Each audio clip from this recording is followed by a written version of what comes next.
What's up, ladies and gentlemen? Welcome to the show. As always, thank you for tuning in. So we got some pretty big stories here. Really big stories, actually. I got some breaking news here.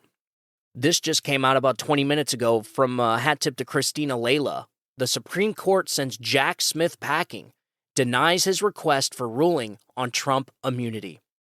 This is a big deal. So the U.S. Supreme Court on Friday denied Jack Smith's request for a ruling on Trump's immunity argument. Jack Smith last Monday asked the U.S. Supreme Court to weigh in on Trump's immunity claims. President Trump on Wednesday urged the U.S. Supreme Court to reject Jack Smith's request to expedite the ruling on his immunity argument. Trump's lawyers argued that Trump is immune from federal prosecution for alleged crimes committed while he served as U.S. president. Quote, in 234 years of American history, no president ever faced criminal prosecution for his official acts. Until 19 days ago, no court had ever addressed whether immunity from such prosecution exists, Trump lawyers wrote in Wednesday's filing, according to CBS News. To this day, no appellate court has addressed it. The question stands among the most complex, intricate, and monumentous issues that this court will be called on to decide. I agree. These decisions are going to change the future of this country forever, whether they are in Donald Trump's favor or whether they're in for the Democrats' favor. Either way, these decisions are going to change this country because it will once and for all settle the question that presidents have ultimate immunity and cannot be criminally charged for things that they did in their official capacity as president of the United States. So this is a big deal.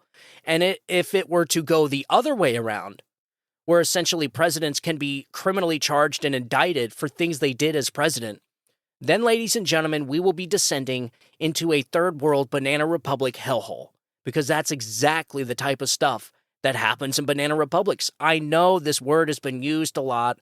A lot of people have been throwing the word around, but it is really the closest thing I can think of that describes what we are experiencing right now. This is what happens in banana republics, where the current sitting leader is targeted as soon as he leaves office, where the political parties are essentially always using lawfare and targeting one another and locking up their political opponents. Essentially what they're doing to Donald Trump is the same stuff that happens in banana republics. So if the Democrats were to get a win, if Jack Smith were to get a win here, essentially it would nullify the presidency. It would nullify the executive branch from really doing anything because the president will be too scared of being criminally charged and prosecuted after leaving office. It will nullify the executive branch. Essentially, that's what it is because, and not only that, but think about in Joe Biden's situation. So what this would mean if Democrats and Jack Smith were to get their way with this, the moment Joe Biden leaves office, within a year, because the statute of limitations, I think, is 5 years. Within 1 year, Joe Biden could be charged for the 13 soldiers that died in Afghanistan, or the 8 million people that he let cross into the United States illegally, the illegal asylum seekers. So essentially, the presidents will constantly be coming out of office being criminally charged by the opposing party. This is why we don't do this type of stuff. This is why in 234 years, nothing like this has ever happened. So, once again, leave it to the Democrats. So, Jack Smith skipped over the appellate court and went straight to the U.S. Supreme Court on Trump's immunity claims. Yeah, this is something else I find very odd, but not surprising at all. Democrats always want their cake and eat it too. On one hand, they say Donald Trump is just a normal citizen, and so therefore the rules apply to him. You know how they keep saying nobody's above the law. Donald Trump is just a normal citizen, and so he's going to be treated as such. While on the other hand, expediting court rulings and leapfrogging the appellate court and the entire process to go to the Supreme Court. Like, these are extraordinary things that really don't happen. I mean, very, very rare do you leapfrog the appellate court and take something to the Supreme Court. And so on one hand, they want people to think that Donald Trump is just a normal citizen now and that they're going to treat him just like they would treat anybody else. And the rules still apply to him. While on the other hand, they are making these extraordinary they're making these extraordinary claims and trying to leapfrog the entire appeals process, and just for Donald Trump, to give Donald Trump special treatment that these cases have to be heard by the Supreme Court. So it's like, it's so typical. Like I said, it's not surprising. It's something we see from the Democrats all the time, that it's double standards, not really double standards. It's one standard, their standard. And so the rules, everything, Donald Trump is an exception to everything, whether that's due process, whether that's, God-given rights, whether that's the Constitution. When it comes to Donald Trump, everything is an exception. And so everybody gets due process except for Donald Trump, right? So that's what we're watching right now. That was something I was thinking about earlier when I seen it. Somebody commented on social media, Donald Trump's just a normal citizen and he should have to face justice just like everybody else. He's nobody special now. He's just a normal citizen. You guys, you've probably heard it 1,000 times from people. Okay, well then normal citizens get due process. Normal citizens, sometimes take multiple years to handle a federal case, not 6 months. Normal citizens get a right to a speedy trial. The right for a speedy trial is not for the government. It's for the defendant. It's for Donald Trump. And so why would you want to rush something this big anyways? It is so, we all know why. We talk about it on the show all the time. I know, Democrats know, everybody in the country knows why all these things are being done right now. It's because the Democrat Party knows they're going to lose, right? The Democrat Party knows Donald Trump is going to win if they do not weaponize the justice system against him. If they do not use the rule of law to kneecap Donald Trump in his campaign, they know he's going to win. Toe-to-toe, Donald Trump and Joe Biden. Donald Trump is going to smoke Joe Biden like a pack of cigarettes. So they know this. And everybody knows that all this is politically motivated. Everybody knows that the justice system is being used right now to interfere in our 2024 election. There's no other way to look at this entire situation. You cannot look at what Jack Smith and the Democrats and the D.C. Washington establishment is doing to Donald Trump. You cannot be watching all this stuff and say that this isn't interfering in a presidential election. It is interfering in a presidential election. All these cases, the dates for these trials are like overlapping one another. They're overlapping so much that the Judge Cannon in Florida had to contact another judge up in D.C. and say, hey, do you realize that you have these trials overlapping? And essentially you have it set up to where Donald Trump is supposed to be in two different places at the same time. So it's like these people know what they're doing. They file a trial date for a day before Super Tuesday. Like everyone knows. That's what I'm saying. Even Democrats know what is going on here. It's just that they are okay with it because it gives them their desired outcome, right? They are willing to skirt the rules. They're willing to violate people's rights. They're willing to destroy the rule of law, to destroy the justice system, to weaponize the intel agencies. Like I said, everything's an exception. The ends justify the means when it comes to Donald Trump. You're talking about the same people, and I also read this in comments on social media. You have people that comment and say, yes, this is politically motivated, and then the very next sentence say, yes, but I think it's justified. It's like you can't have it both ways. If you think this is politically motivated, then you have to think that this is election interference. There's no other way to look at it, because what they're doing is interfering in our elections. Because when you have Donald Trump wrapped up into trials so bad to where he's supposed to be in two places at one time, that he can't obviously campaign, right? How is Donald Trump supposed to campaign vigorously without being hindered if he's stuck in courtrooms all day? So these people, they think the American people are dumb. Everybody could see what they're doing. But the thing is that what we're starting to see here and what this article is starting to show is that their plan isn't working. It's not working. All right? And so just like I've been saying for the last 6 months, the closer we get to the election, the more Donald Trump's poll numbers improve, the more desperate these people are going to get. And they got really desperate with that move in the Supreme Court in Colorado, trying to remove Donald Trump from the ballot. That just showed, they just pulled off their mask to the entire world. They showed the entire world just how authoritarian the Democrat Party really is.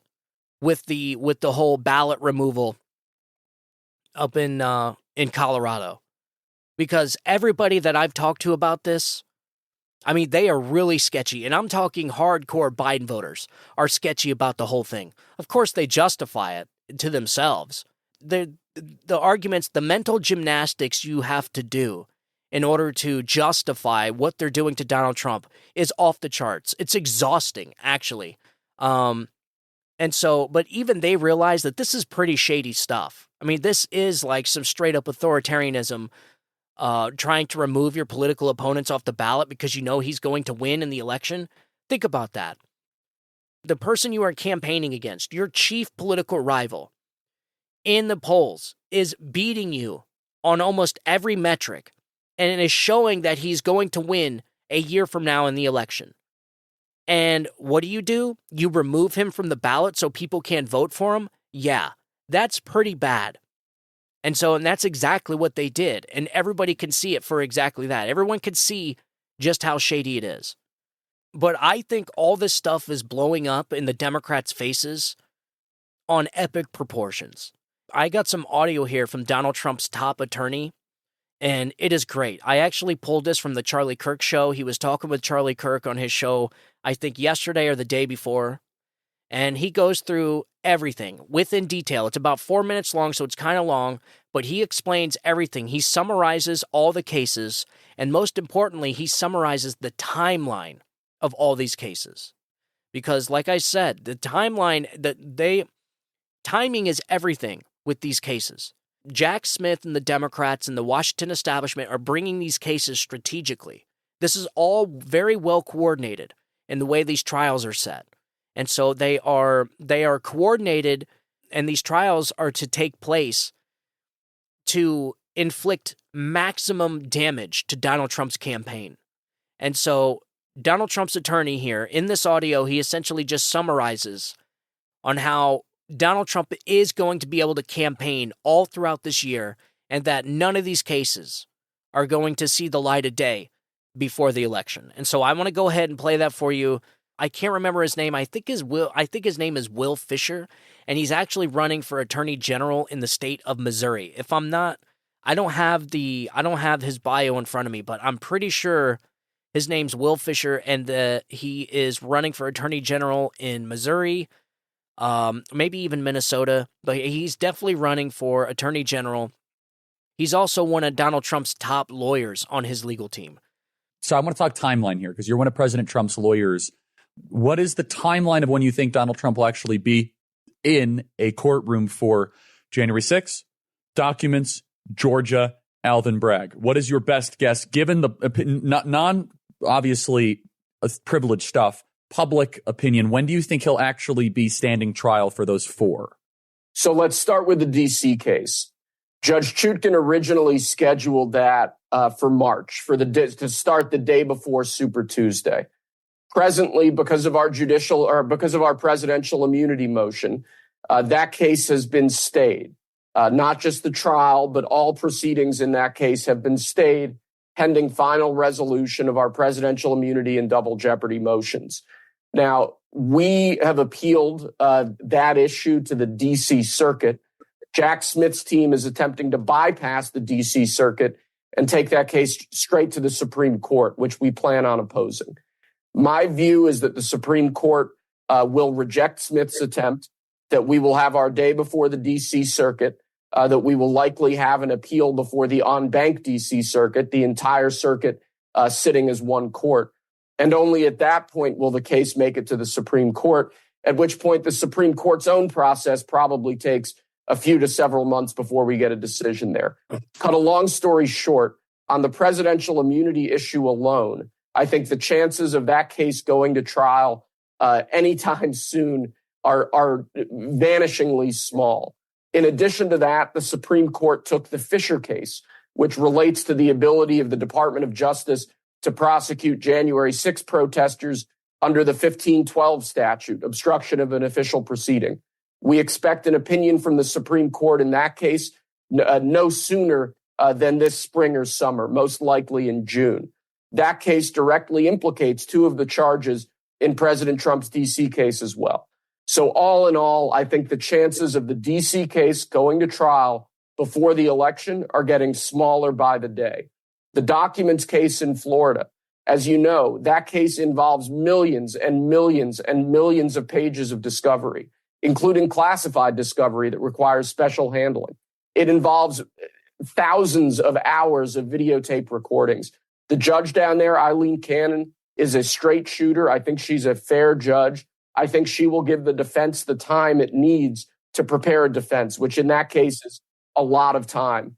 Georgia, similarly, we're in front of a state court judge there who has not been rushing things. It's another very, very complicated case. I think he will give President Trump's defense team the right to adequately prepare a defense, to analyze the voluminous discovery in that case. And I think the chances of that going to trial before the election are quite small. The Bragg case is anyone's guess.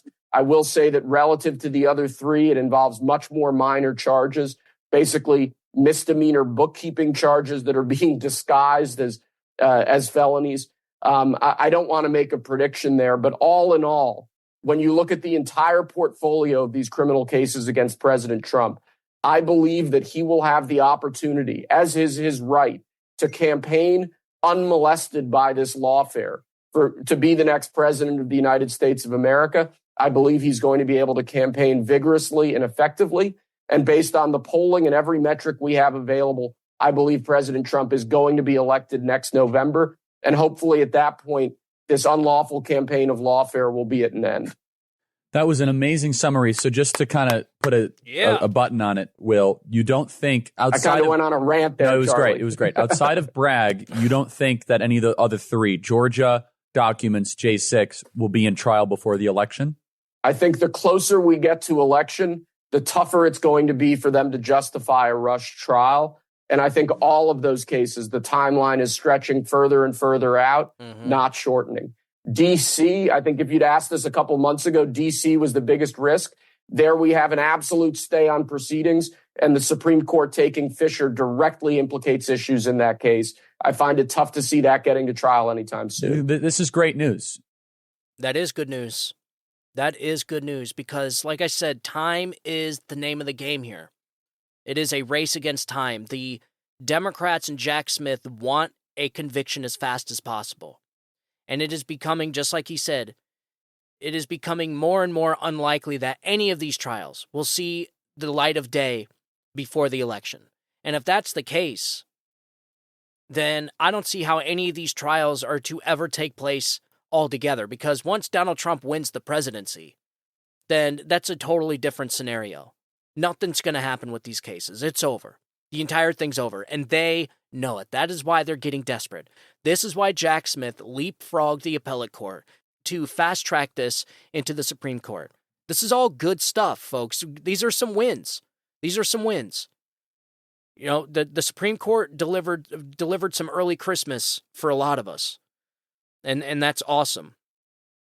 So I want to go ahead and get back to this article before I move on to the next piece of news that I got, which is also pretty good news for Donald Trump, and it's very interesting. I would probably say a bigger story than this.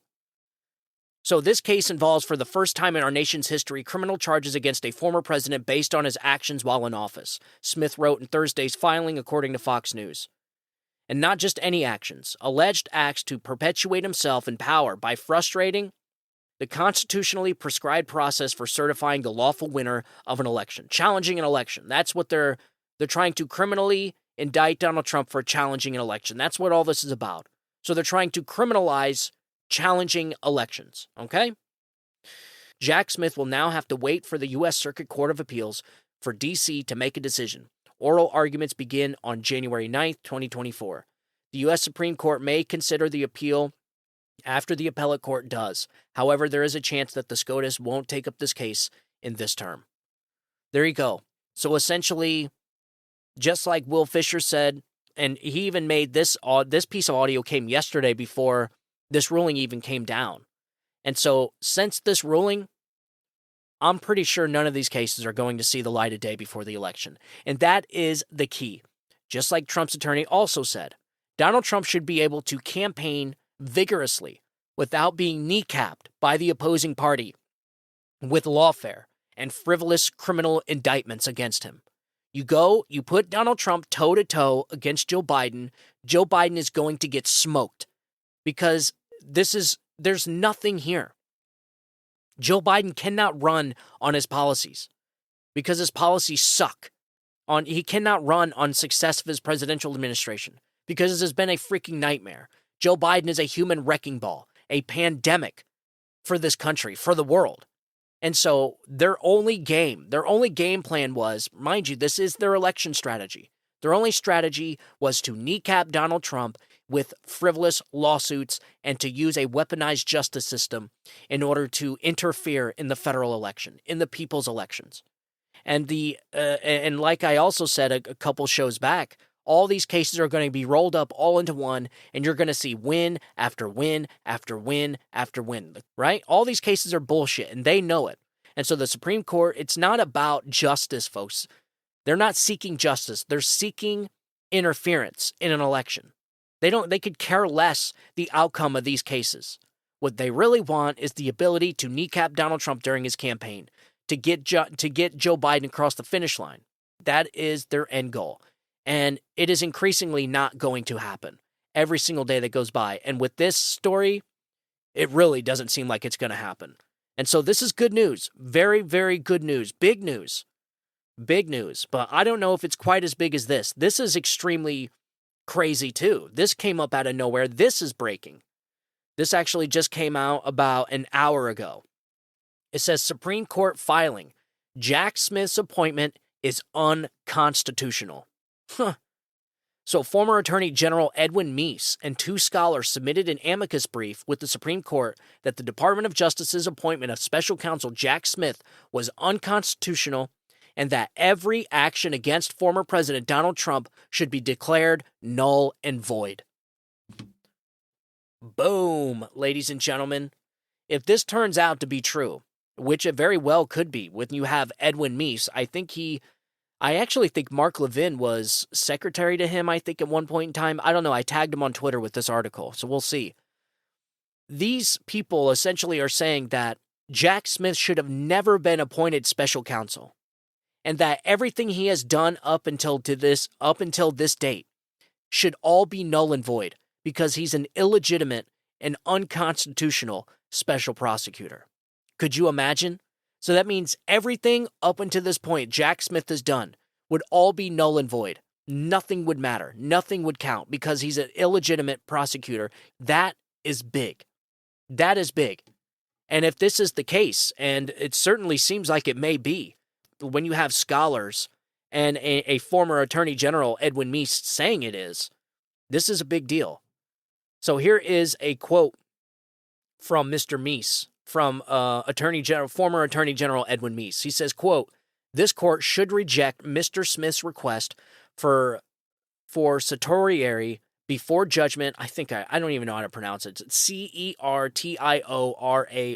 It doesn't matter anyways. So before the judgment for the simple reason that he lacks authority to ask for it. According to Wednesday's filing for Mr. Meese and two constitutional scholars, quote, "Nor does he have authority to conduct the underlying prosecution. Those actions can be taken only by persons properly appointed as federal officers to properly created federal offices." The filing Wednesday argued that Attorney General Merrick Garland also exceeded his statutory and constitutional authority when Mr. Smith was appointed last year to oversee two federal cases targeting President Trump. The Attorney General has cited a statute for the appointment, but the statute is not even remotely authorized the appointment by the Attorney General of a private citizen to receive extraordinary criminal law enforcement power under the title of special counsel, the filing said. Not clothed in the authority of the federal government, Smith is a modern example of the naked emperor, it said. Improperly appointed, he has no more authority to represent the United States in court than Bryce Harper, Taylor Swift, or Jeff Bezos. That fact is sufficient to sink Smith's petition, and the court should deny review. And they did. But this gets to a much bigger problem. So this article actually came out before the Supreme Court actually made their ruling. But what Edwin Meese is trying to say here, and these two scholars, is that Jack Smith is not even a legitimate prosecutor. is not even a legitimate special counsel. And like I said, and everything he has done up until this point should be null and void. Could you imagine the landslide victory that would come in 2024 if all at the same time, all the cases against Donald Trump are all null and void, all of them, by Jack Smith? This wouldn't have anything to do with Georgia, because that's a state case. But could you imagine if all the cases are null and void and Donald Trump wins the election? Would that not be epic? That would be, ladies and gentlemen, that would be insane. They're going to be talking about these days for decades to come. And so if this ends up being true, this is wild. And, I mean, why would these scholars and former Attorney General Edwin Meese come out with this amicus brief if it wasn't true? I mean, obviously they're seeing something that everyone else isn't. They see something we don't in the Constitution. He's an Attorney General. So obviously he knows what he's talking about. This would be pretty crazy. And so look, like I said, it may be a little demoralizing at times, but people just need to stay in there, keep your head up and keep your shoulders out. And we need to buckle in because it's going to get wild. I said for many months now that 2024 is going to be the most insane year when it comes to elections we've ever seen. You're going to see stuff that we've never seen in our life, like these cases that are being brought, these unprecedented immunity cases, where presidents can be criminally charged and indicted for things they did as president, if Jack Smith and the Democrats are allowed to have their way. This will have vast implications for all presidents moving forward, and even the current sitting one, Joe Biden. The year Joe Biden leaves office, within that year, he could be criminally charged and prosecuted by Republicans. This is the road the Democrats want to bring this country down. We would officially be in a third world banana republic if they're allowed to get away with some of these cases. I mean, it's just insane. So the Supreme Court's going to have to step up, grow some balls, and get ready for the ride. But I think deep down inside, the Supreme Court knows that we are at the precipice here. We are at the tipping point when it comes to, are we going to remain a free country? Are we going to remain a first world nation? Are we going to remain free? You know what I mean? So I think they see the urgency because they're being targeted by the Democrats right now. And so the reason why Democrats are targeting Clarence Thomas and they're targeting the conservatives on the Supreme Court is because they're trying to apply pressure. They're conducting a pressure campaign on the Supreme Court so that they don't rule in Donald Trump's favor. This is what they do. This is mob rule. This is how the Democrats operate. Just the name of the Democratic Party is a lie. It is nothing but a branding technique. The Democratic Party does not support democracy. So even their very name is deceiving. They changed their name to make people believe, oh yes, we're the Democratic Party, so that must mean we stand for the democratic process and democracy, right? No, the exact opposite. And the ruling in Colorado in the Supreme Court just showed everybody that the Democratic Party does not support democracy. They support mob rule. That is what they want. They want the mob to be able to decide who can run for president. And the judges and the prosecutors, the attorney generals are all part of their mob. And if you're not part of their mob and you're not in their club, then you will be destroyed just like Donald Trump. And that is the type of system that they want. They don't want democracy. They don't believe in democracy. That is, the move in Colorado makes that perfectly clear. Nothing screams democracy like removing your political rival off the ballot so people can't vote for him. It is so, and they showed everybody. They showed everybody their true colors. And I'm telling you right now, this is all going to backfire in a huge way against the Democrats. Normal, rational people that I talk to say this is a step way too far. And it's no surprise Democrats always take things way too far. They just do. It is the name of the game. But they certainly took things way too far here with the Colorado Supreme Court ruling. Because the Supreme Court's going to come in, they're going to slap this down, and at some point, someone needs to tell these people to just stop. Cut it out. Whatever you're doing, stop. Whatever you're trying to do, stop. These people are destroying this country. The wake of damage these people are leaving behind them is extraordinary. and it's causing generational damage to this country. I mean, you're talking about a party that is persecuting its political opponents, the Biden administration. This is not a Joe Biden problem. This is a Democrat Party problem. This is what this party has always believed in. It's always hated America. And if you don't believe me, read Mark Levin's book, The Democrat Party Hates America, because it does. It has always hated America. Since the Civil War, when they fought as the Confederacy, through the KKK, filibustering the Civil Rights Movement, all the way to BLM, and now, in current day, we have segregation, segregated college dorms. They want segregated schools. This is what they want.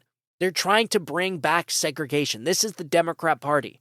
How they ever got the majority black Americans to support the Democrat Party is beyond me. I'll never get it. But you're also talking about a very, very manipulative and very deceiving party. They are very good at gaslighting and manipulating people because they own Hollywood, they own the culture, they own the media, they own everything. They have the most powerful tools in our society. This is why people still vote for Democrats. Because if it wasn't for them having control of our media and control of our institutions and control of our colleges and control of Hollywood and control of everything, nobody would vote for these people. These people are a freaking disaster. Nobody benefits from the Democrat Party. Nobody. They only seek power. That is it. They do not care about their constituents. And as of right now, I can't really say the Republicans do either, although there is starting to be some very big changes in the Republican Party. I'm seeing the Republican Party evolve. The Republican Party of old, like the Liz Cheneys, the Mitt Romneys, the McCarthys, the McConnells, they're on their way out, folks. They're starting to realize that this ain't their party anymore. It's not. The American people are sick and tired of these politicians running roughshod over their country, getting us into $33 trillion in debt with a $2.5 trillion deficit. The education system is falling apart. People can't afford groceries. The inflation's out of control. So all these people, the Republican Party of old and the Democrat Party as a whole, have destroyed this place over the last 80 years. And the people are sick and tired of it. They want change. And they want to get rid of anybody that was complicit in the downfall of this country the last 80 years. And so people are done. So the Republican Party is starting to realize that they're starting to see this movement, this America First movement. And for the ones that don't jump on board, bye, see ya. They're going to be voted out. I'm telling you, nobody is going to last in the Republican Party by using the old Republican ways. It's not going to happen. This party is changing, and the American people are taking it back. And I think it's incredible. I think this is an incredible movement, and it all starts with Donald Trump. It really does. I'm not saying Donald Trump is going to fix all this stuff. There's no way he can. In fact, if we don't win the House and the Senate in 2024, he's not going to be able to get a lot done. I mean, he'll get a lot done, trust me, because with Project 2025, they plan on restructuring the entire government bureaucracy is going to be gone. They're going to go in and they are literally going to drain the swamp. And how I know this is because the Biden administration and the Democrats right now are preparing for a Donald Trump presidency. And that's exactly what I want to talk about in the next episode. It's pretty wild how the bureaucracy is starting to fortify itself and burrow in to the deep state in Washington, D.C. Pretty crazy stuff. And I got an article I want to go over in the next segment. So we'll talk about that. And yeah, so I just wanted to get on here and give you that great news. This is awesome. A nice early Christmas present for all the Trump supporters out there and all the red-blooded, patriotic, America-loving Trump supporters. This was a early Christmas present for all of us. This is good news, big news for Donald Trump. And let's see where we go from here. I think there's going to be nothing but wins from here on out. Because I see all of this stuff is just ludicrous. It's just madness. The Democrats have nothing. And they look desperate. All these acts of desperation, it makes the Democrat Party look vulnerable. It really does. Because it makes regular people ask the question, like, okay, why are they using these frivolous lawsuits? Why are they using these frivolous indictments? Why are they doing this? Why can't they just come out and explain to the American people, look, vote for us. We have the best policies. Look how much we've helped you so far. Look what we've done to the economy. Our policies work. But no, they're not doing that. Their strategy is to defeat Donald Trump using lawfare. And everybody can see it. Everybody. Except some people are willfully ignorant, man. They don't want to unplug themselves from the Matrix, and they won't see it. So make sure you tune in to the next episode. We got a lot of stuff to talk about. If you want to get a hold of me at Steven Torriello on X. You can get a hold of me also on my email, steventorrielloshow@gmail.com. And if you could, I'd really appreciate it. Follow the show on all podcast platforms. And also, if you could, leave a review. I really appreciate that. It helps the show out. And I will talk to you guys tomorrow. I want you guys to have a good day. Have a great weekend. God bless you, and God bless America. You guys have a good day. Bye-bye.